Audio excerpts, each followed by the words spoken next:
शिवानी और आप देख रहे हैं बीजापुर एक्सप्रेस। चलते हैं खबरों की ओर। ಎಲ್ಲ ಸ್ನೇಹಿತರಿಗೆ ಮತ್ತೊಮ್ಮೆ ಸ್ವಾಗತವನ್ನು ಕೋರ್ತೇನೆ. 1950ರಲ್ಲಿ ನಮ್ಮ ಪೂರ್ವಜರು ದೇಶಕ್ಕೆ ಸ್ವಾತಂತ್ರ್ಯ ತಂದುಕೊಟ್ಟಂಥ ಮಹಾತ್ಮ ಗಾಂಧೀಜಿಯವ್ರ ನೇತೃತ್ವದಲ್ಲಿ ಟೀಮ್ ಇತ್ತು. ಸರ್ದಾರ್ ವಲ್ಲಭಭಾಯಿ ಪಟೇಲ್ರಾಗಿರ್ಬೋದು, ಮಹಾತ್ಮ ಗಾಂಧೀಜಿಯವರಾಗಿರ್ಬೋದು, ಸಂವಿಧಾನ ಶಿಲ್ಪಿ ಡಾಕ್ಟರ್ ಬಾಬಾ ಸಾಹೇಬ್ ಅಂಬೇಡ್ಕರ್ ಆಗಿರ್ಬೋದು, ಬಾಬು ಜಗಜೀವನ್ ರಾಮ್ರವರಾಗಿರ್ಬೋದು, ಇನ್ನೂ ಅನೇಕ ಮಹನೀಯರು ಎಲ್ಲರೂ ಸೇರಿ ಈ ದೇಶದಲ್ಲಿ ಅಸ್ಪೃಶ್ಯತೆ ತಾಂಡವಾಡ್ತಾ ಇದೆ, ಮನುಷ್ಯರಿಂದ ಮನುಷ್ಯರ ಶೋಷಣೆ ಆಗ್ತಾ ಇದೆ, ಮನುಷ್ಯರಿಂದ ಮನುಷ್ಯರ ಶೋಷಣೆ ಯಾವ ರೀತಿ ಆಗ್ತಾ ಇದೆ ಅಂದರೆ ಮಲಹೊರು ಪದ್ಧತಿ. ಮನುಷ್ಯನ ಮಲಮೂತ್ರವನ್ನು ಕೈಯಿಂದ ಸ್ವಚ್ಛ ಮಾಡಿ ತಲೆ ಮೇಲೆ ಹೊತ್ತು ಹೊರಗಡೆ ಸಾಗಿಸ್ತಕ್ಕಂಥ ಕೆಟ್ಟ ಪರಿಸ್ಥಿತಿ ಅವತ್ತು ಇತ್ತು. ರಸ್ತೆ ಬದಿ ಕೂತು ಚಪ್ಪಲಿ ಹೊಲಿದು ಒಂದು ಹೊತ್ತು ಊಟಕ್ಕಾಗಿ ಗತಿ ಇಲ್ಲದೆ ಬದುಕ್ತಂಥವ್ರ ಪರಿಸ್ಥಿತಿನೂ ಇತ್ತು. ಕಸ ಗುಡಿಸಿ ಗಟಾರ್ ಬಳಿದು ಸ್ವಚ್ಛ ಮಾಡಿ ಜೀವನ ಮಾಡ್ತಕ್ಕಂಥವ್ರ ಸಂಖ್ಯೆ ಭಾಳ ದೊಡ್ಡ ಸಂಖ್ಯೆಯಲ್ಲಿತ್ತು. ಅದಕ್ಕಾಗಿ ನಮ್ಮ ಸಂವಿಧಾನಕರ್ತರು ಡಾಕ್ಟರ್ ಬಾಬಾ ಸಾಹೇಬ್ ಅಂಬೇಡ್ಕರ್ ಅವ್ರ ನೇತೃತ್ವದಲ್ಲಿ ಒಂದು ನಿರ್ಣಯವನ್ನು ಮಾಡಿದರು. ಈ ಜನಾಂಗವನ್ನು ಮೇಲೆತ್ತಬೇಕಾದ್ರೆ ಆರ್ಥಿಕವಾಗಿ, ಸಾಮಾಜಿಕವಾಗಿ, ಶೈಕ್ಷಣಿಕವಾಗಿ ಮೇಲೆತ್ತೋದ್ರ ಜೊತೆಯಲ್ಲಿ ಅಸ್ಪೃಶ್ಯತೆ ಕಳಂಕವನ್ನು ತೊಡೆದು ಹಾಕಲಿಕ್ಕೆ ಪ್ರಯತ್ನ ಮಾಡಿದ ಪ್ರತಿಫಲನೇ 1950ರ ಮೀಸಲಾತಿ ಸೌಲಭ್ಯ. SC ಮತ್ತು ST ಜನಾಂಗ. SC ST ಮೀಸಲಾತಿ ಆದೇಶ 1950ರಲ್ಲಿ SCಯಲ್ಲಿ 6 ಜಾತಿಗಳಿದ್ದು, STಯಲ್ಲಿ 6 ಜಾತಿಗಳಿದ್ದು. ಇಂದು SCಯಲ್ಲಿ 101 ಜಾತಿಗಳಾಗಿದ್ದಾವೆ, STಯಲ್ಲಿ 56 ಜಾತಿಗಳಾಗಿದ್ದಾವೆ. ಅದರ ಪರಿಣಾಮ ಯಾರು ತುಳಿತಕ್ಕೊಳಗಾದವರಿದ್ದರು ಅವ್ರಿಗೆ ಉಳಿದವ್ರ ಜೊತೆಯಲ್ಲಿ ಪೈಪೋಟಿ ಮಾಡಲಿಕ್ಕೆ ಸಾಧ್ಯ ಆಗಲಿಲ್ಲ. ಅದರ ಪರಿಣಾಮವಾಗಿ ದಕ್ಷಿಣ ಭಾರತದಲ್ಲಿ ಮಾದಿಗರ ಮೀಸಲಾತಿ ಹೋರಾಟ ಅಂಥೇಳಿ ಆಂಧ್ರದಿಂದ ಶುರುವಾಯಿತು. ಆ ಶುರು ಆದದ್ರ ಪರಿಣಾಮ ಕರ್ನಾಟಕದಲ್ಲೂ ಮಾದಿಗರ ಮೀಸಲಾತಿ ಹೋರಾಟ ಅಂಥೇಳಿ ಪ್ರಾರಂಭ ಆಯಿತು. ಆವಾಗ SM ಕೃಷ್ಣ ಅವರು ಮುಖ್ಯಮಂತ್ರಿ ಇದ್ದರು ರಾಜ್ಯದಲ್ಲಿ. 2003-4ರಲ್ಲಿ SM ಕೃಷ್ಣರು ಒಂದು ಆಯೋಗವನ್ನು ರಚನೆ ಮಾಡಿದರು. ಜಸ್ಟಿಸ್ ಸದಾಶಿವ ಆಯೋಗ ಅಂಥೇಳಿ 2004ರಲ್ಲಿ ಮಾಡಿದರು. ಮಾಡಿದ ಮೇಲೆ ಅದಕ್ಕೆ ಅನುದಾನ ಕೊಡಲಿಲ್ಲ, ಸೌಲಭ್ಯಗಳನ್ನ ಕೊಡಲಿಲ್ಲ. ಹಾಗಾಗಿ ಅವರು ವರದಿ ರೆಡಿ ಮಾಡಲಿಕ್ಕೆ ಆಗಲಿಲ್ಲ. ನಂತರ 2018ರಲ್ಲಿ ನಮ್ಮ ಸರ್ಕಾರ ಅಧಿಕಾರಕ್ಕೆ ಬಂದ ಮೇಲೆ, ಯಡಿಯೂರಪ್ಪನವರು ಮುಖ್ಯಮಂತ್ರಿ ಆದಮೇಲೆ ನ್ಯಾಯಮೂರ್ತಿ ಸದಾಶಿವಯ್ಯನವರು ನನಗೆ ಹೇಳಿದರು, ನೋಡ್ರಿ ನಿಮ್ಮ ಸಮಾಜದ ಮೀಸಲಾತಿ ಹೋರಾಟದ ಕಮಿಷನ್ಗೆ ನಾನು ರಾಜೀನಾಮೆ ಕೊಡ್ತಾಯಿದ್ದೀನಿ. ಯಾಕೆ ಸರ್ ಅಂತ ಕೇಳಿದಾಗ ಅನುದಾನ ಕೊಟ್ಟಿಲ್ಲ, ಸೌಲಭ್ಯಗಳನ್ನು ಕೊಟ್ಟಿಲ್ಲ, ಹೀಗಾಗಿ ನಾನು ಏನು ಮಾಡೋದು, ಖಾಲಿ ಕೂತೀನಿ, ಅದಕ್ಕಾಗಿ ರಾಜೀನಾಮೆ ಕೊಡ್ತೀನಿ ಅಂದರು. ಆವಾಗ ಯಡಿಯೂರಪ್ಪನವ್ರ ಹತ್ರ ಹೋಗಿ ರಿಕ್ವೆಸ್ಟ್ ಮಾಡಿದಾಗ ಹೀಗಾಗಿದೆ ಸರ್ ಅಂತೇಳಿ. ಎಷ್ಟು ಬೇಕಂತ ದುಡ್ಡು ಅಂತ, 15 ಕೋಟಿ ಬೇಕಂತ ಇಡೀ ರಾಜ್ಯದಲ್ಲಿ ಸರ್ವೆ ಮಾಡಲಿಕ್ಕೆ. ಆಯಿತು, 13 ಕೋಟಿ ಈಗಲೇ ರಿಲೀಸ್ ಮಾಡಿರಿ ಅಂಥೇಳಿ ಫೈನಾನ್ಸ್ ಸೆಕ್ರೆಟರಿ ಕರೆದು 13 ಕೋಟಿ ರೂಪಾಯಿ ರಿಲೀಸ್ ಮಾಡಿಸಿದ್ದರ ಪರಿಣಾಮ ಸದಾಶಿವಯ್ಯನವರು ಇಡೀ ರಾಜ್ಯದ 29,000 ಹಳ್ಳಿಗಳಿಗೂ ಸರ್ವೆ ಮಾಡಿಸಿ ತಂದು ವರದಿಯನ್ನು 2012ರಲ್ಲಿ ಕೊಟ್ಟರು. ಕೊಟ್ಟ ಮೇಲೆ ಆ ವರದಿಯನ್ನು ಎಕ್ಸೆಪ್ಟ್ ಮಾಡಲಿಕ್ಕೆ ನಮಗಾಗಲಿಲ್ಲ. ನಾನು ಮಂತ್ರಿ ಇದ್ದೆ, ಯಡಿಯೂರಪ್ಪನವರೇ ಮುಖ್ಯಮಂತ್ರಿ. ಯಾಕೆ ಆಗಲಿಲ್ಲ ಅಂದರೆ ನಮಗೆ ಬಹುಮತನೇ ಇರಲಿಲ್ಲ. 4 ಜನ ಬೇರೆಯವ್ರನ್ನ ಇಂಡಿಪೆಂಡೆಂಟ್ ತೊಗೊಂಡು ಸರ್ಕಾರ ಮಾಡಿದ್ವಿ. ಅದರಿಂದ ನಮಗೆ ಎಕ್ಸೆಪ್ಟ್ ಮಾಡಲಿಕ್ಕೆ ಆಗಲಿಲ್ಲ. ಅವ್ರು ಹೇಳಿದ್ರು, ನೀವು ಎಕ್ಸೆಪ್ಟ್ ಮಾಡಿದ್ರೆ ನಾವು ರಾಜೀನಾಮೆ ಕೊಡ್ತೀವಿ, ಕ್ಯಾಬಿನೆಟ್ ಮೀಟಿಂಗೇ ಆಗೋದಿಲ್ಲ, ಸರ್ಕಾರ ಬಿದ್ದು ಹೋಗ್ತದೆ. ಅದಕ್ಕೆ ಆಯಿತು ಬೇಡ ಅಂಥೇಳಿ, ಯಾವುದೇ ಒಂದು ಸರ್ಕಾರ ಕಳ್ಕೊಳ್ಳಿಕ್ಕೆ ಒಂದು ರಾಜಕೀಯ ಪಕ್ಷ ತಯಾರಾಗೋದಿಲ್ಲ, ಅದಕ್ಕಾಗಿ ಬೇಡ ಅಂಥೇಳಿ. ಅದಾದಮೇಲೆ ಹಾಗೆ ಪೆಂಡಿಂಗ್ ಉಳಿತು. ಪೆಂಡಿಂಗ್ ಉಳಿದ ಮೇಲೆ 2013 ಚುನಾವಣೆ ಬಂತು. ಕಾಂಗ್ರೆಸ್ನವ್ರು ಹೇಳಿದ್ರು, ಬಿ ಜೆ ಪಿಯವರು ಒಳ ಮೀಸಲಾತಿ ಕೊಟ್ಟಿಲ್ಲ, ನಾವು ಕೊಡ್ತೀವಿ. 2013 ಪ್ರಣಾಳಿಕೆ ಒಳಗೆ ಹಾಕಿದ್ರು. ಇದೇ ಖರ್ಗೆ ಅವರು, ಇದೇ ಪರಮೇಶ್ವರ, ಇದೇ ಮಹದೇವಪ್ಪ, ಇದೇ ಸಿದ್ದರಾಮಯ್ಯನವರು ಎಲ್ಲರೂ ಇದ್ದರು. ಮೀಸಲಾತಿ ಕೊಡ್ತೀವಿ ಅಂಥೇಳಿ ಆಲ್ ಇಂಡಿಯಾ ಅಧ್ಯಕ್ಷರನ್ನ ಹಿಡ್ಕೊಂಡು ಅವತ್ತಿನ ಕಾಲದಲ್ಲಿ ಮಾಡಿದರು. 5 ವರ್ಷ ಸಿದ್ದರಾಮಯ್ಯನವರು ಮುಖ್ಯಮಂತ್ರಿ ಇದ್ದರು. 13ರಿಂದ 18 ಏನೂ ಮಾಡಲಿಲ್ಲ, ಬರೀ ಜಗಳ ಹಚ್ಚೋ ಕೆಲಸ ಮಾಡಿದರು. ಅನ್ಆಫೀಷಿಯಲಿ ಅಂಕಿ ಸಂಖ್ಯೆ ಅದನ್ನು ಡಿಸ್ಕ್ಲೋಸ್ ಮಾಡೋದು, ಬಿಡುಗಡೆ ಮಾಡೋದು, ಜಾತಿಗಳ ಮಧ್ಯೆ ವೈಷಮ್ಯ ಹುಟ್ಟಿಸುವಂಥ ಕೆಲಸ ಮಾಡಿದ್ರು.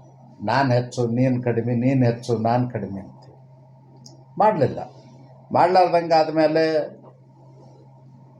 ಕಾಂಗ್ರೆಸ್ನವ್ರು ಇನ್ನೊಂದು ಏನು ಭಾಳ ದೊಡ್ಡ ಕೆಟ್ಟ ಕೆಲಸ ಮಾಡಿದ್ದಾರೆ ಅಂದರೆ, ಒಡ್ರು ಮತ್ತು ಲಂಬಾಣಿ ಕೊರಚ ಜನಾಂಗದವ್ರನ್ನ, ಕೊರವರನ್ನ SC ಪಟ್ಟಿಯಿಂದ ತೆಗೆದು ಹಾಕಲಿಕ್ಕೆ ಹುನ್ನಾರ ಮಾಡಿದ್ದಾರೆ ಬಿ ಜೆ ಪಿಯವರು. ಅಪಪ್ರಚಾರ ಮಾಡಿದರು. ಅಪಪ್ರಚಾರದಾಗ ನಮ್ಮ ಹೆಸರು ಎಳತ್ತಂದರು. ಆದರೆ ನಾವು ಯಾವುದೇ ಅಂಥ ಹುನ್ನಾರ ಮಾಡಿರಲಿಲ್ಲ. 6 ಜಾತಿ ಇದ್ದದ್ದನ್ನು 101 ಜಾತಿಗೆ ಹೆಚ್ಚು ಮಾಡಿದಾಗ, ಕಾಲಕ್ಕೆ ತಂದು ಸೇರಿಸಿದಾಗ ನಾವು ಯಾವುದೇ ಜನಾಂಗದ ಬಗ್ಗೆ ವಿರೋಧ ಮಾಡಿಲ್ಲ. ಆಯ್ತಪ್ಪ, ಅವರು ಬಡವರಿದ್ದಾರೆ ನಮ್ಮ ಜೊತೆಯಲ್ಲಿ, ನಾವು ಅಸ್ಪೃಶ್ಯರಿರ್ಬೋದು, ಅವರು ಅಸ್ಪೃಶ್ಯತೆ ಇರಲಿಕ್ಕಿಲ್ಲ, ಆದರೆ ಅವರು ಬಡವರು ನಮ್ಮ ಜೊತೆಯಲ್ಲಿ ಇರಲಿ ಅನ್ನೋಂಥ ಮನಸ್ಥಿತಿ ಒಳಗೆ ಎಲ್ಲರನ್ನೂ ನಾವು ಒಪ್ಪಿಕೊಂಡಿದ್ವಿ. ಆದರೆ ಕಾಂಗ್ರೆಸ್ನವರು ವೋಟ್ ಬ್ಯಾಂಕ್ ರಾಜಕಾರಣಕ್ಕಾಗಿ ದುಷ್ಟ ನೀತಿಯನ್ನು ಅನುಸರಿಸಿ ಈ SC ಜನಾಂಗದಲ್ಲಿ ಜಗಳ ಹಚ್ಚತಕ್ಕಂಥ ಕೆಲಸ ಮಾಡಿದ್ರು. ಒಪ್ಪೋದಿಲ್ಲ ಅಂದರು.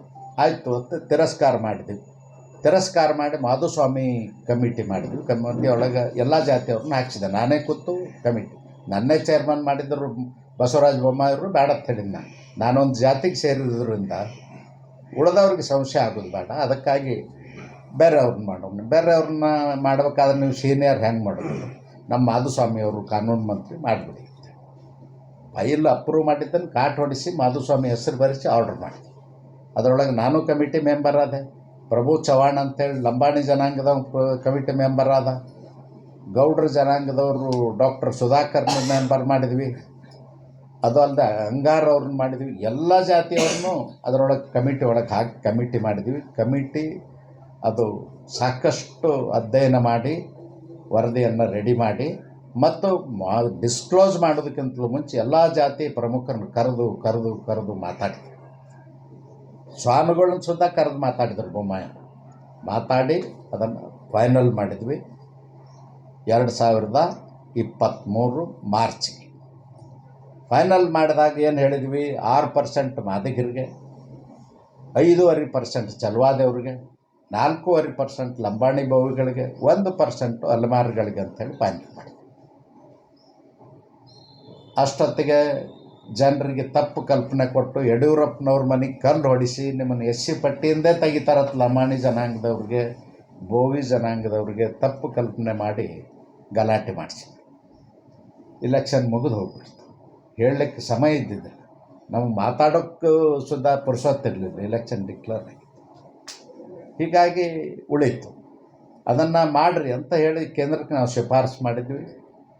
ಸುಪ್ರೀಂ ಕೋರ್ಟ್ನಲ್ಲಿ ಕೇಸಿತ್ತು. ಸ್ವತಃ ಪ್ರಧಾನಮಂತ್ರಿ ನರೇಂದ್ರ ಮೋದಿಜಿಯವರೇ ಅಟಾರ್ನಿ ಜನರಲ್, ಸಾಲಿಸಿಟರ್ ಜನರಲ್ ಮತ್ತು ಕಾನೂನು ಇಲಾಖೆ, ಸೋಷಿಯಲ್ ಜಸ್ಟಿಸ್ ಮಂತ್ರಾಲಯದವ್ರನ್ನ ಎಲ್ಲರನ್ನೂ ಕರೆದು, ಇದು ಒಳ ಮೀಸಲಾತಿ ಅಂತಕ್ಕಂಥದ್ದು ಸಾಮಾಜಿಕ ನ್ಯಾಯ. ಯಾರು ಶೈಕ್ಷಣಿಕವಾಗಿ, ಆರ್ಥಿಕವಾಗಿ, ಸಾಮಾಜಿಕವಾಗಿ ಶತಮಾನಗಳಿಂದ ತೊಡ್ತಕ್ಕೊಳಗಾಗ್ಯಾರ ಅವ್ರಿಗೆ ನ್ಯಾಯ ಕೊಡ್ತಕ್ಕಂಥದ್ದು ನನ್ನ ಸರ್ಕಾರ ಸಿದ್ಧದೆ. ಅಫಿಡವಿಟ್ ಸುಪ್ರೀಂ ಕೋರ್ಟ್ಗೆ ಹಾಕಿ ನೀವೇ ಹೋಗಿ ವಾದ ಮಾಡಿರಿ ಅಂತ ಹೇಳಿದರು.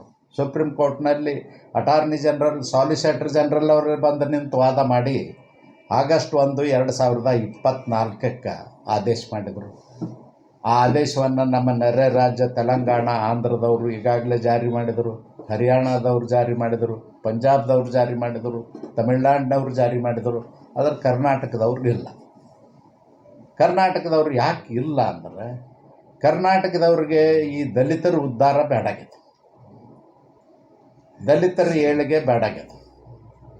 ಸಿದ್ದರಾಮಯ್ಯನವ್ರು ಇದೇ ಗಿಮಿಕ್ ಮಾಡ್ಕೊಂಡು ಬಂದಾರೆ. ನಾನು ಸಿದ್ದರಾಮಯ್ಯನವ್ರು ಕೇಳ್ತೇನೆ, ನಿಮ್ಮ 2013 ಪ್ರಣಾಳಿಕೆ ಒಳಗೆ ನೀವು ಕಾಂಗ್ರೆಸ್ದವ್ರು ಹೇಳಿದಿರಿ, 2023 ಪ್ರಣಾಳಿಕೆ ಒಳಗೆ ಕರಾರುವಕ್ಕಾಗಿ ಹೇಳಿದಿರಿ, ನಮಗೆ ಓಟ್ ಹಾಕಿ ನಾವು ಆರಿಸಿ ಬಂದ ಮೊದಲನೇ ಕ್ಯಾಬಿನೆಟ್ನಲ್ಲೇ ಈ ಒಳ ಮೀಸಲಾತಿ ಜಾರಿ ಮಾಡ್ತೀವಿ ಅಂತ ಹೇಳಿದ್ರಿ. ನುಡಿದಂಥ ನಡೆಯುವ ಸರ್ಕಾರ ಅಲ್ಲ ಅಂದು ಸಿದ್ದರಾಮಯ್ಯನವ್ರೆ, ನಿಮ್ಮದು ನುಡಿದಂಥ ನಡೆಯುವ ಸರ್ಕಾರ ಅಲ್ಲ. ಜಾತಿಗಳ ಮಧ್ಯೆ ವಿಷಬೀಜ ಬಿತ್ತಿ ರಸ್ತೆಗಿಳಿಸಿ ಅವ್ರನ್ನ ಹೋರಾಟ ಮಾಡಿಸಿ ಚಲ್ಲಾಟ ಮಾಡ್ತಾ ಇದ್ದೀರಿ. ಇದನ್ನು ಸಹಿಸಲಿಕ್ಕೆ ಸಾಧ್ಯ ಇಲ್ಲ. ಸರ್ಕಾರ ಇದೆ. ಅಕಸ್ಮಾತ್ ಇವತ್ತು ನಾಗಮೋಹನ್ ದಾಸ್ ಅವರು ವರದಿ ಕೊಟ್ಟದ್ದು ನಿಮಗೆ ಸರಿ ಅನಿಸಲಿಲ್ಲ ಅಂದ್ರೆ ತಿದ್ದುಪಡಿ ಮಾಡುವಂಥ ಅಧಿಕಾರ ನಿಮಗಿದೆ. ತಿದ್ದುಪಡಿ ಮಾಡಿ ಜಾರಿ ಮಾಡಬೇಕಾಗಿತ್ತು. ಅದನ್ನು ಬಿಟ್ಟು ಅಂಕಿ ಸಂಖ್ಯೆಗಳನ್ನು ಡಿಸ್ಕ್ಲೋಸ್ ಮಾಡಿ ಮೀಡಿಯಾದಲ್ಲಿ ಬರುವಂಗೆ ಮಾಡಿ ಜಾತಿಗಳ ಮಧ್ಯೆ ವಿಷಬೀಜ ಬಿತ್ತತಕ್ಕಂಥ ಕೆಲಸ ಮಾಡಿದ್ರಲ್ಲ ಖರ್ಗೆ ಅವ್ರೆ, ನಿಮಗೇನು ಅನ್ಬೇಕು ನಾವು? ಸಿದ್ದರಾಮಯ್ಯನವ್ರೆ, ನಿಮಗೇನು ಅನ್ಬೇಕು ನಾವು? ನೀವು ದಲಿತ ಉದ್ಧಾರಕರಲ್ಲ. ದಲಿತರನ್ನ ಒಡೆದಾಳೋ ನೀತಿಯಿಂದ ಶಾಶ್ವತವಾಗಿ ಅವರು ಅದೇ ಹೊಲಿಗೆರೆಯಲ್ಲಿರಬೇಕು, ಅದೇ ಮಾದರಿಕೇರಿಯಲ್ಲಿರಬೇಕು, ಅದೇ ಸ್ಲಮ್ನಲ್ಲಿರಬೇಕು, ನಿಮಗೆ ಓಟ್ ಹಾಕ್ಬೇಕು. ಇದೇ ಅಲ್ಲ ನಿಮ್ಮ ನೀತಿ. ಅದಕ್ಕೆ ನಾನು ಹೇಳಲಿಕ್ಕೆ ಬಯಸ್ತೇನೆ, ಸರ್ಕಾರಕ್ಕೆ ಅಧಿಕಾರ ಇದೆ. ಯಾವ ಜಾತಿ ಹೆಚ್ಚು ಕಡಿಮೆ ಅನ್ನೋ ಪ್ರಶ್ನೆ ಇಲ್ಲ. ಹೆಚ್ಚು ಕಡಿಮೆ ಇದ್ದರೆ ಅದನ್ನು ತಿದ್ದುಪಡಿ ಮಾಡುವಂಥ ಅಧಿಕಾರ ನಿಮಗಿದೆ. ತಿದ್ದುಪಡಿ ಮಾಡಿ ಜಾರಿಗೆ ತೊಗೊಂಡ್ಬರ್ರಿ. ಜಾತಿಗಳ ಮಧ್ಯೆ ಜಗಳ ಹಚ್ಚಿ ಅವ್ರು ರೋಡ್ ಮೇಲೆ ಹೋರಾಟ ಮಾಡ್ಕೊತ ನಿಲ್ಲೋದು, ನೀವು ವಿಧಾನಸೌಧದಾಗ ಬೆಣ್ಣೆ ತಿನ್ಕೊತ ನಕ್ಕೊತ ಕುಂದಿರೋದು, ಇದೇ ನಿಮ್ಮ ನೀತಿ. ಅದಕ್ಕೆ ಇವತ್ತು ನಾನು ಹೇಳಲಿಕ್ಕೆ ಬಯಸ್ತೇನೆ, ನಮ್ಮ ಅಣ್ಣ ತಮ್ಮಂದರಿಗೆ 101 ಜಾತಿಯವ್ರಿಗೆ ನಾನು ಹೇಳ್ತೀನಿ, ನಮ್ಮದು ಯಾವುದೇ ತಕರಾರಿಲ್ಲ. ನಮ್ಮ ಪಕ್ಷದ ಕಡೆಯಿಂದೂ ತಕರಾರಿಲ್ಲ, ನಮ್ಮ ಕಡೆಯಿಂದೂ ತಕರಾರಿಲ್ಲ, ನಮ್ಮ ಸಮಾಜ ಕಡೆಯಿಂದೂ ತಕರಾರಿಲ್ಲ. ಯಾವುದೇ ತಿದ್ದುಪಡಿ ಇದ್ದರೆ ಅದನ್ನು ತಿದ್ದುಪಡಿ ಮಾಡಿ ಜಾರಿ ಮಾಡಿ. ಇವತ್ತೇ ಮಾಡ್ತೀವಿ ಅಂತ ಹೇಳಿದರು. 16ನೇ ತಾರೀಕಿಗೆ ವಿಶೇಷ ಕ್ಯಾಬಿನೆಟ್ ಕರೆದಿದ್ದರು. ಯಾಕೆ ಮುಂದೆ ಹಾಕಿದ್ರಿ? ಮುಂದೆ ಹಾಕ್ಲಿಕ್ಕೆ ಕಾರಣ ಏನು? ಇಲಾಖೆಯಲ್ಲಿ ಅಧಿಕಾರಿಗಳು ಎಲ್ಲ ಮಾಹಿತಿ ರೆಡಿ ಇಟ್ಕೊಂಡು ನೋಟ್ಸ್ ಸುದ್ದ ರೆಡಿ ಮಾಡ್ಕೊಂಡಿಟ್ಟಿದ್ದರು. ಮುಂದೆ ಹಾಕ್ಲಿಕ್ಕೆ ಕಾರಣ ಏನಂದ್ರೆ, ಇವರೆಲ್ಲ ಹೊಡೆದಾಡ್ಕೊತ ಎಲ್ಲ ಜಾತಿಯವರು ರೋಡ್ ಮೇಲೆ ಹೋಗ್ಬೇಕು. ಇವತ್ತು ಲಂಬಾಡಿಗಳು ಹೋಗ್ಬೇಕು, ಬೋಬಿಗಳು ಹೋಗ್ಬೇಕು, ಚಲವಾದವ್ರು ಹೋಗ್ಬೇಕು, ಮಾದ್ರು ಹೋಗ್ಬೇಕು. ಅದನ್ನು ಚಲ್ಲಾಟ ಮಾಡಿಕೊಂಡು ಒಡೆದ ಆಳು ನೀತಿ ಅನ್ನೋದಲ್ಲ, ಇದನ್ನು ನಾನು ಖಂಡಿಸ್ತೀನಿ. ಇದನ್ನು ಬಿಡಬೇಕು. ಕೊಡಿ, ಯಾರಿಗೆ 6% ಅದಲ್ಲ, 6% ಆದರೆ 6% ಕೊಡಿ, 10% ಇದ್ದರೆ 10% ಕೊಡಿ. ನಮ್ಮದೇನು ತಕರಾರು. ನಮ್ಮದು ಯಾವುದೇ ಜನಾಂಗದ ಜೋಡಿ ಜಗಳ ಇಲ್ಲ. ನಂಬದಿರುವಂಥದ್ದಿಷ್ಟೇ, ಅತ್ಯಂತ ಶೋಷಿತರೊಳಗೆ ಶೋಷಿತರಿದ್ದೀವಿ. ಮಾಂಗಾರ್ಡಿ ಅಂದರೆ, ಮಾಂಗ್ ಅಂದರೆ ಮಾದ್ರು ಅಂತಾರೆ ಮರಾಠಿ ಶಬ್ದ. ಮಾಂಗಾರ್ಡಿ ಅಂದ್ರೆ ಈ ಕಕ್ಕಸು ತೊಳೆಯೋರು, ಪಾಯ್ಖಾನೆ ತೊಳೆಯೋರು ನಮ್ಮ ಜನ. ಮಿಣಿಮಾದ್ರ ಅಂತಾರೆ. ಇಲ್ಲಿ ಇಂಡಿ ರೋಡ್ನಾಗ ಒಂದು ಓಣ್ಯದ, ಅವರು ಮಾದ್ರೆ ಹಗ್ಗ ಮಾಡ್ತಾರೆ, ಅದಕ್ಕೆ ಮಿಣಿಮಾದ್ರ ಅಂತಾರೆ. ಅವ್ರಿಗೆ ಕಸ ಗುಡಿಸ್ತಾರೆ, ಪೌರ ಕಾರ್ಮಿಕರು ಅಂತಾರೆ. ರಸ್ತೆ ಮೇಲೆ ಕೂತು ಚಪ್ಪಲಿ ಹೊಲಿತಾರೆ, ಬೂಟ್ ಪಾಲಿಶ್ ಮಾಡ್ತಾರೆ. ಸಿನಿಮಾ ಥಿಯೇಟ್ರ್ ಮುಂದೆ ಕೂತು ಆಂಗ್ಲ ಹೋಗೋರು ಕಾಲು ಹಿಡಿದು ನಮಸ್ಕಾರ ಮಾಡಿ ಕಾಲಾಗಿನ ಬೂಟ್ ಜೋರ್ಲೆ ತಕ್ಕೋತಾರೆ, ಚಪ್ಪಲಿ ಜೋರ್ಲೆ ತಕ್ಕೋತಾರೆ ಪಾಲಿಶ್ ಮಾಡ್ಲಿಕ್ಕೆ. ಮುಂಜಾನೆದ್ದು ಏನು ಉದ್ಯೋಗ ಆಗಿಲ್ಲರಿ, ಉಪವಾಸದಲ್ಲಿ ಮನೆಗೆ ಹೆಂಡ್ರು ಮಕ್ಕಳು ಉಪವಾಸ ಅದಾರ, ಕೊಡ್ರಿ ಅಣ್ಣ ಅಂತೇಳಿ ಚಪ್ಪಲಿ ತೊಗೊಂಡು ಬೂಟ್ ಪಾಲಿಶ್ ಮಾಡ್ತಾರೆ. ಆ ಜನರಿಗಿದು ವೋಟ್ ಬ್ಯಾಂಕ್ ರಾಜಕಾರಣಕ್ಕೆ ಅಲ್ಲ ಖರ್ಗೆ ಅವರೇ. ವೋಟ್ ಬ್ಯಾಂಕ್ ರಾಜಕಾರಣ ಅಲ್ಲ ಸಿದ್ದರಾಮಯ್ಯನವ್ರೆ. ಇದು ಸಾಮಾಜಿಕ ನ್ಯಾಯ ದೃಷ್ಟಿಯಿಂದ ಕೊಡಬೇಕಾದ್ದು. ಹಿಂದುಳಿದ ವರ್ಗದ ಚಾಂಪಿಯನ್ ಅಂತ ಹೇಳ್ಕೊತಾರೆ. ನಿಮಗೆ ನಾಚಿಕೆ ಆಗ್ಬೇಕು. ಈ ದೇಶದ ಹಿಂದುಳಿದ ವರ್ಗದ ಚಾಂಪಿಯನ್ ಅಂದರೆ ನರೇಂದ್ರ ಮೋದಿಯವರು. ಅವ್ರ ಕಿವಿಗೆ ಹಾಕಿದ ತಕ್ಷಣ ಅದನ್ನು ಸುಪ್ರೀಂ ಕೋರ್ಟ್ನಲ್ಲಿ ಆದೇಶ ಮಾಡಿಸ್ಕೊಟ್ರು. ನಿಮಗೆ ನಾಚಿಕೆ ಆಗಬೇಕು. ನಾನಿವತ್ತು ಎಚ್ಚರಿಕೆ ಕೊಡಲಿಕ್ಕೆ ಬಯಸ್ತೇನೆ. ನೀವು ಮಾಡದೇ ಇದ್ದರೆ, ಮಾಡು ಇಲ್ಲವೇ ಮಡಿ ಹೋರಾಟಕ್ಕೆ ನಾವು ರೆಡಿಯಾಗಿದ್ದೀವಿ. ಇದನ್ನು ಯಾವುದೇ ಕಾರಣಕ್ಕೂ ನಾವು ಬಿಡೋದಿಲ್ಲ. 19ನೇ ತಾರೀಕಿನೊಳಗಾಗಿ ನೀವು ಮಾಡಬೇಕಾಗಿತ್ತು. ಈಗ 19 ಮತ್ತೆ ಅದನ್ನು ಕ್ಯಾಬಿನೆಟ್ ನೋಟ್ ಕಳಿಸಿದೆ, ಮೀಟಿಂಗ್ ನೋಟ್. ಅದಕ್ಕೆ ಹೇಳ್ತೀನಿ, ಈ ದಂಧೆ ಬಿಡ್ರಿ. ಅತ್ಯಂತ ವೈಜ್ಞಾನಿಕವಾಗಿ ಮಾಡಿದ್ದು ಮಾಧುಸ್ವಾಮಿ ಅವರು. ಎಲ್ಲ ಜನಾಂಗದವರು ಒಪ್ಪಿದ್ದರು. 4.25% ಕೊಟ್ಟೋದಕ್ಕೆ ಕಾಂಗ್ರೆಸ್ನವ್ರು ಇದ್ದಾಗ 3% ತೋರಿಸಿದ್ರು. ಲಂಬಾಣಿ ಜನಾಂಗದವ್ರಿಗೆ, ಬೋವಿ ಜನಾಂಗದವ್ರು 4.25% ಕೊಟ್ಟರೆ ನಮ್ಮದು ಒಪ್ಪಿಗೆದ ಅಂತ ಹೇಳಿದರು. ಅದನ್ನೆಲ್ಲ ಬಿಟ್ಟು ಮತ್ತು ಅದರೊಳಗೆ ಹೆಚ್ಚು ಕಡಿಮೆ ಮಾಡಿಸಿ ಬೀದಿಗೆ ಬರುವಂಗೆ ಮಾಡಿದ್ರಿ. ಚಲ್ವಾದೇವ್ರಿಗೆ 5.25% ಮಾಡೋದಕ್ಕೆ ಅವರು ಸಮಾಧಾನ ಇದ್ದರು. ಅವ್ರನ್ನೆಲ್ಲ ಬೀದಿಗೆ ಬರುವಂಗೆ ಮಾಡಿದ್ರಿ. ಯಾವ ಉದ್ದೇಶಕ್ಕಾಗಿ ಮಾಡ್ತಾಯಿದ್ದೀರಿ? ಅದಕ್ಕೆ ನಾನು ಇವತ್ತು ಅವ್ರಿಗೆ ಹೇಳ್ತೀನಿ, ನೀವು ಮಾಡದೆ ಹೋದ್ರೆ ನಾವು ಬೀದಿಗಿಳಿದು ಹೋರಾಟ ಮಾಡೋದಷ್ಟೇ ಅಲ್ಲ, ಈ ರಾಜ್ಯದಲ್ಲಿ ಕಾಂಗ್ರೆಸ್ಸನ್ನು ಆಡಳಿತ ಮಾಡಲಿಕ್ಕೆ ಬಿಡೋದಿಲ್ಲ, ಸರ್ಕಾರ ಆಡಳಿತ ಮಾಡಲಿಕ್ಕೆ ಬಿಡೋದಿಲ್ಲ. ರಕ್ತಪಾತ ಆಗ್ತದೆ ಇವತ್ತು ಹೇಳ್ತೀನಿ. ಅದಕ್ಕಾಗಿ ಇವತ್ತು ನಾನು ವಿಶೇಷ ಇವತ್ತು ಮಾಡ್ತಾರಂತ ಭರವಸೆ ಇಟ್ಕೊಂಡಿದ್ದೆ, ಮಾಡಿಲ್ಲ. ಇನ್ನು ಮೇಲೆ ನಾವು ಎಲ್ಲದಕ್ಕೂ ತಯಾರಾಗಿದ್ದೀವಿ. ಯಾವ ರೀತಿ ಮಹಾತ್ಮ ಗಾಂಧೀಜಿಯವರು ನೇತೃತ್ವದಲ್ಲಿ ಸ್ವಾತಂತ್ರ್ಯಕ್ಕಾಗಿ ಹೋರಾಟ ಮಾಡಿದರು, ಆ ರೀತಿ ಇವತ್ತು ನಮ್ಮ ಅಸ್ಪೃಶ್ಯ ಜನಾಂಗದವರು ಒಳ ಮೀಸಲಾತಿಗಾಗಿ ಹೋರಾಟ ಮಾಡ್ತಾರೆ. ನಮ್ಮದು ಯಾವ ಜನರ ಜೋಡಿ ತಕರಾರಿಲ್ಲ, ಯಾವುದೇ ಸಮಾಜ ಜೋಡಿ ತಕರಾರಿಲ್ಲ. ನೀವು ಏನು ಸರಿ ಅನ್ನಿಸ್ತದೆ ಅದನ್ನು ತಿದ್ದುಪಡಿ ಮಾಡಿ, ಸಬ್ಜೆಕ್ಟು ಕರೆಕ್ಷನ್ ಆದೇಶ ಮಾಡಿ, ನಾವು ತಯಾರಿದ್ದೀವಿ. ಬಿಟ್ಟು ಜಾತಿಗಳ ಮಧ್ಯೆ ಏನು ಜಗಳ ಹಚ್ಚು ಕೆಲಸ ಮಾಡ್ಲಕತ್ತೀರಿ ಕೂತ್ಕೊಂಡು ವಿಧಾನಸೌಧದಾಗ. ಕೆಲವು ಕಾಣದ ಕೈಗಳು ಮಂತ್ರಿಗಳು ಅದಕ್ಕೆ ಸೇರ್ಕೊಂಡಿದ್ದಾರೆ. ಅದಕ್ಕೆ ನಾನು ಸರ್ಕಾರಕ್ಕೆ ಒತ್ತಾಯ ಮಾಡ್ತೀನಿ, ಇದನ್ನು ಜಾರಿ ಮಾಡದೆ ಹೋದರೆ ನಿಮ್ಮನ್ನು ರಸ್ತೆದ ಮೇಲೆ ಓಡಾಡೋಕ್ಕೂ ಬಿಡೋದಿಲ್ಲ ನಾವು. ಏನಾಗ್ತದೆ ಆಗಲಿ. ಗಂಡು ಹೆಣ್ಣು 29,000 ಹಳ್ಳಿ ಒಳಗೂ ನಾವಿದ್ದೀವಿ. ಕೆಲವು ಸಮಾಜದವರು ಕೆಲವು ಹಳ್ಳಿ ಒಳಗೆ ಇರ್ಬೋದು, ಇರಲಿಕ್ಕಿಲ್ಲ. ಆದರೆ ಈ ರಾಜ್ಯದಲ್ಲಿ 29,000 ಒಳಗೆ ಹಳ್ಳಿ ದೀಪ ಹಚ್ಚಿದ ಊರಿನಾಗ ನಾವು ಇರುವಂಥವ್ರು ನಾವಂತೂ ಬಿಡೋದಿಲ್ಲ. ನಾವು ಯಾರಿಗೂ ಅನ್ಯಾಯ ಮಾಡತ್ತೆ ಹೇಳೋದಿಲ್ಲ, ಯಾರನ್ನೂ ತೆಗಿಯತ್ತೆ ಹೇಳೋದಿಲ್ಲ, ಯಾರನ್ನೂ ಹಾಕತ್ತೆ ಹೇಳೋದಿಲ್ಲ. ಅವ್ರವ್ರ ಪಾಲು ಅವ್ರಿಗೆ ಕೊಡಿ. ಸರ್ಕಾರ ತಂದೆ ಸ್ಥಾನದಲ್ಲಿ ನಿಂತು ಮಕ್ಕಳಿಗೆ ಯಾವ ರೀತಿ ಪಾಲ ಮಾಡಿಕೊಡ್ತಾರೋ ಆ ರೀತಿ ಒಳ ಮೀಸಲಾತಿ ಮಾಡಿಕೊಡಿ. ಒಳ ಮೀಸಲಾತಿಯಿಂದ ಯಾರೂ ವಂಚಿತರಾಗಬಾರ್ದು. ಇವತ್ತಿಗೂ ಭಿಕ್ಷಾ ಬೇಡ್ಕೊಂಡು ಓಡಾಡ್ತಾ ಸುಡ್ಗಾಡ್ಸಿದ್ರು, ಇವತ್ತಿಗೂ ಭಿಕ್ಷಾ ಬೇಡ್ಕೊಂಡು ಓಡಾಡ್ತಾರೆ ಡಕ್ಕಲ್ಗಿರು. ಅವ್ರನ್ನ ನೋಡಿ, ಒಬ್ಬರು ಅವರಲ್ಲಿ ಗ್ರ್ಯಾಜುಯೇಟ್ ಇಲ್ಲ, ಒಬ್ಬರು ಅವರಲ್ಲಿ ನೌಕರದಾರರಿಲ್ಲ, ಒಬ್ಬರು ಒಂದು ಸೌಲಭ್ಯ ಪಡೆದಿಲ್ಲ, ಅವ್ರಿಗೆ ಮನೆ ಕೂಡ ಇಲ್ಲ. ಅಂಥ ಜನಾಂಗಕ್ಕೆ ಸಿಗಬೇಕಲ್ಲ ಸೌಲಭ್ಯ. ಅದಕ್ಕೆ ನಾನು ಒತ್ತಾಯ ಮಾಡಲಿಕ್ಕೆ ಇವತ್ತು ವಿಶೇಷ ವಿಜಾಪುರಕ್ಕೆ ಬಂದಿದ್ದೆ. ತಮ್ಮನ್ನು ಕರೆದು ಇದನ್ನು ಸಾಮಾಜಿಕ ನ್ಯಾಯದ ದೃಷ್ಟಿಯಿಂದ ಇದನ್ನು ಪಬ್ಲಿಷ್ ಮಾಡಬೇಕು, ಪ್ರಕಟ ಮಾಡಬೇಕು ಅಂಥೇಳಿ ತಮ್ಮೆಲ್ಲರಿಗೂ ಕೈ ಮುಗಿದು ಪ್ರಾರ್ಥನೆ ಮಾಡ್ತೀನಿ. ಈಗ 19ಕ್ಕೆ ಇವತ್ತೇ ಮಾಡ್ತೀವಿ ಅಂತ ಇಟ್ಟಿದ್ರು ಕ್ಯಾಬಿನೆಟ್. ಅದನ್ನು ಮುಂದೆ ಹಾಕಿದ್ದಾರೆ. ಪ್ರಿಫೋನ್ ಮಾಡ್ಕೊಂಡು ನಾಳೆನೇ ಮಾಡಲಿ, ಪ್ರಿಫೋನ್ ಮಾಡ್ಕೊಂಡು ನಾಳೆನೇ ಮಾಡಲಿ, ಬೇಕಾದಾಗ ಮಾಡಲಿ. ಆದರೆ ಮುಂದೆ ಹಾಕುವಂಥದ್ದು, ಮತ್ತೊಂದು ಕಮಿಟಿ ಮಾಡುವಂಥದ್ದು, ಕುಂಟ ನೆಪ ಒಡ್ಡೋದನ್ನು ಬಿಡಿ. ಈಗ ನಾಗಮೋಹನ್ ದಾಸ್ ವರದಿಯನ್ನು ತಿದ್ದುಪಡಿ ಮಾಡಿ ಆದರೂ ನೀವು ಜಾರಿ ಮಾಡಬೇಕು. ನಾವು ತಯಾರಿದ್ದೀವಿ, ಎಲ್ಲದಕ್ಕೂ ತಯಾರಿದ್ದೀವಿ. ಯಾರು ಹೆಚ್ಚದೀವಿ ಅಂತಾರೋ ಅವ್ರಿಗೆ ಹೆಚ್ಚಿದ್ರೆ ಹೆಚ್ಚು ಕೊಡಿ, ನಮ್ದೇನು ತಕರಾರಿಲ್ಲ. ಈಗ ಅದು ಹೆಚ್ಚು ಕಡಿಮೆ ವಿಚಾರದಾಗ ವಿರೋಧ ಆಗ್ತಾ ಇದೆ ಸರ್. ಏನೂ ಆಗಿಲ್ಲ. ನಾಗಮೋಹನ್ ದಾಸ್ ಅವರು ವರದಿ ಯಾವ ಆಧಾರದ ಮೇಲೆ ಮಾಡಿದಾರಂದ್ರೆ ನಿಮಗೆ ಹೇಳ್ತೀನಿ. ನಾಗಮೋಹನ್ ದಾಸರು ಮಾಡಿದಂಥ ವರದಿ ಗುಂಪುಗಳನ್ನ ಅವರು ಮಾಡಿರೋದು ಬೇರೆ ಯಾವ ಉದ್ದೇಶದಿಂದ ಅಲ್ಲ. ಅವರು ಹಿಂದುಳಿಯುವಿಕೆ ಆಧಾರದ ಮೇಲಿಂದ ಮಾಡಿದ್ದಾರೆ. ಸಂವಿಧಾನದ ಆಶಯ ಏನದ? ಯಾರು ಶೋಷಿತರಿದ್ದಾರೋ, ಯಾರು ಹಿಂದುಳಿದವರಿದ್ದಾರೋ ಅವ್ರಿಗೆ ಸಿಗಬೇಕು ಅನ್ನೋದು ಅವ್ರ ಮೇಲೆ ಎತ್ತಬೇಕಂತ ಸುಪ್ರೀಂ ಕೋರ್ಟ್ ಆದೇಶ 2024 ಆಗಸ್ಟ್ 1ನೇ ತಾರೀಕಿಗೆ ಏನು ಮಾಡಿದಾರ ಅದು ಅದೇ ಇದೆ. ಅದರ ಪ್ರಕಾರ ಅವ್ರು ಏನು ಮಾಡಿದಾರ, ಗ್ರೂಪ್ಗಳನ್ನ ಮಾಡಿತ್ತು. ಒಂದು ಗ್ರೂಪ್ ಹೆಚ್ಚಿಗೆ ಮಾಡಿದ್ದಾರೆ. ಅತ್ಯಂತ ಹಿಂದುಳಿದ ಅಸ್ಪೃಶ್ಯ ಸಮುದಾಯ, ಅಸ್ಪೃಶ್ಯರೊಳಗೆ ಅತ್ಯಂತ ಹಿಂದುಳಿದವ್ರಿಗೆ 1% ಮಾಡಿದ್ದಾರೆ. ನಾ ಹೇಳಿದ್ನಲ್ಲ, ಈಗ ಅಲೆಮಾರಿಗಳು ಓಡಾಡ್ತಾ ಇದ್ದಾವೆ, ಎಲ್ಲೂ ಮನೆ ಇಲ್ಲ, ಮಠ ಇಲ್ಲ, ಅವ್ರ ಅಡ್ರೆಸ್ಸೇ ಇಲ್ಲ, ಅಂಥವ್ರು ಇದ್ದಾರೆ. ಆಮೇಲೆ ಹೆಚ್ಚು ಹಿಂದುಳಿದಂಥ ಮಾದಿಗ ಸಮುದಾಯ 6% ಮಾಡಿದ್ದಾರೆ. ಹಿಂದುಳಿದ ಹೊಲೆಯ ಸಮುದಾಯ 5% ಮಾಡಿದ್ದಾರೆ. ಬೋವಿ ಕೊರಮ ಕೊರ್ಚ ಕಡಿಮೆ ಹಿಂದುಳಿದಂಥ ಜನಾಂಗ ಅವ್ರಿಗೆ 4% ಮಾಡಿದ್ದಾರೆ. ಅದರಲ್ಲೇ ಜಾತಿ ಹೇಳಿದೆ, ನಾವು ಜಾತಿನೇ ಹೇಳೋದಲ್ಲ ಅಂತ ಆಂಧ್ರದ ಮೂಲದಿಂದ ಬಂದವ್ರಿಗೆ ಆದಿ ಆಂಧ್ರ ಅಂತಾರೆ.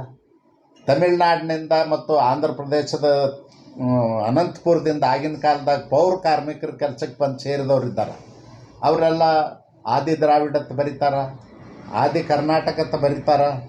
ಅವ್ರಿಗೆ ನೂರಾರು ವರ್ಷಗಳ ಹಿಂದೆ ಬಂದರೆ ಅವ್ರ ಮೂಲ ಜಾತಿನೇ ಅವ್ರಿಗೆ ಗೊತ್ತಿಲ್ಲ. ಈ ಹುಡುಗರಿಗೆ, ಹೊಸ ಹುಡುಗರಿಗೆ ಅಂಥ ಜನಾಂಗದವ್ರು ಇದ್ದಾರೆ. ಅದಕ್ಕಾಗಿ ಅವ್ರನ್ನ ಎಲ್ಲಿ ಹಾಕಬೇಕು? SC ಪಟ್ಟಿಯಿಂದ ತೆಗೆದ್ರೆ ಅನ್ಯಾಯ ಆಗ್ತದೆ. ಅದಕ್ಕಾಗಿ 1% ಅಂಥೇಳಿ ಅವ್ರಿಗೆ ಮಾಡಿದ್ದಾರೆ. ಇದು ಭಾಳ ವೈಜ್ಞಾನಿಕವಾಗಿ ನಾಗಮೋಹನ್ ದಾಸ್ ಅವ್ರು ಮಾಡಿದ್ದಾರೆ. ಇದನ್ನು ಅರ್ಥ ಮಾಡ್ಕೋಬೇಕು. ಅವ್ರು ಮಾಡಿದಂಥ ವರದಿನ ನಾವು ಪೂರ್ಣ ಓದ್ಬೇಕು, ಅರ್ಥ ಮಾಡ್ಕೋಬೇಕು.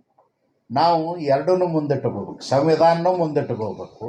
ಆಗಸ್ಟ್ 1, 2024 ಸುಪ್ರೀಂ ಕೋರ್ಟ್ ಆದೇಶನೂ ಮುಂದಿಟ್ಕೋಬೇಕು. ಇಟ್ಕೊಂಡಾಗ ನಿಮಗೆ ಅರ್ಥ ಆಗ್ತದೆ. ಅವ್ರು ನಾಗಮೋಹನ್ ದಾಸರು ನ್ಯಾಯಾಧೀಶರು ಭಾಳ ವೈಜ್ಞಾನಿಕವಾಗಿ ಸಾಮಾಜಿಕ ಕಳಕಳಿ ಕಾಳಜಿಯಿಂದೇ ಮಾಡಿದ್ದಾರೆ.